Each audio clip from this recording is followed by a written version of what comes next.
To optimize your Rocket League graphics settings for the best performance and visual quality, follow these simple steps.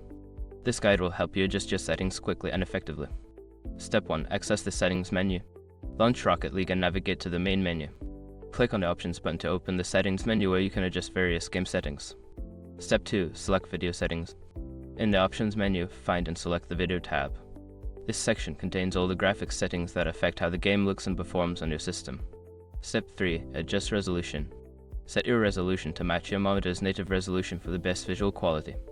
If you experience performance issues, consider lowering the resolution to improve frame rates. Step 4. Configure Quality Settings. Under the Quality settings, adjust the quality slider to your preference.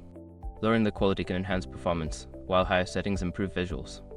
Experiment to find the right balance for your system. Step 5. Enable Performance Mode.